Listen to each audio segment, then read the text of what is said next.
بسم اللہ الرحمن الرحیم۔ میرے محترم ناظرین اور سامعین، ایک اور بڑا زبردست اور اہم سوال ہے جو کسی بھائی نے پوچھا ہے۔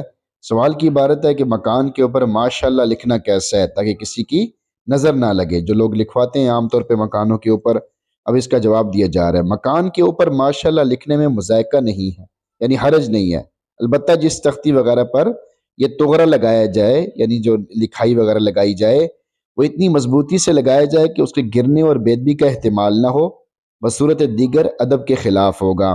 باقی مکان کو نظر و شر اور شیطانی اثرات سے بچانے کے لیے اس میں قرآن مجید کی تلاوت، نفل وغیرہ کی ادائیگی اور پاکی کا اہتمام کیا جائے۔ سورہ بقرہ، منزل اور آیت الکرسی پڑھ لی جائے تو بہتر ہے۔ تو مکان کو شیطانی اثرات سے بچانے کے لیے اس میں قرآن پاک پڑھنا ضروری ہے، نفل پڑھنا ضروری ہے اور پاکی وغیرہ کا اہتمام رکھنا ضروری ہے۔ اس کے علاوہ اگر آپ لکھوانا چاہتے ہیں تو لکھوائیں، لیکن وہ پھر پکا اور مضبوط لکھوائیں تاکہ وہ نیچے گر کے بار بار بے ادبی نہ ہو یا بے ادبی کا احتمال نہ ہو۔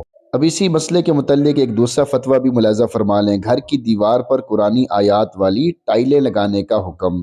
سوال کی عبارت ہے، گھر کی دیوار پر ایسی ٹائلیں لگانا جن پر قرآنی آیات لکھی ہوں جائز ہے، اور ان ٹائلوں پر اگر چھپکلی یا دوسرے کیڑے چلتے ہوں تو کیا ہم گناہ گار ہوں گے؟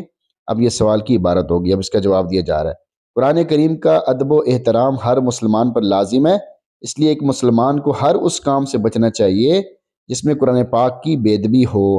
گھر کی دیوار پر قرآنی آیات والی ٹائلیں لگانا جائز تو ہے، البتہ اس میں پوری کوشش کرنی چاہیے کہ ایسی ٹائلیں اونچی یا کسی ایسی جگہ لگانی چاہیے جہاں قرآن کریم کی کوئی بے ادبی نہ ہو۔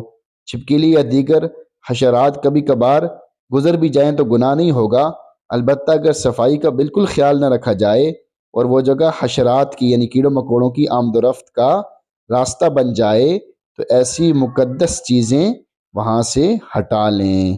یعنی یہ بھی اس بات کو بتا دیا کہ آپ کر تو سکتے ہیں، لیکن اگر ان کا روز کا راستہ وہاں کا بن رہا ہے، کیڑے مکوڑے وہاں سے گزر رہے ہیں، صاف ستھرا نہیں رکھ رہے، تو پھر یہ ٹھیک نہیں ہے۔ اللہ ہم سب کو ابادب بانصیب بنا دے، آمین۔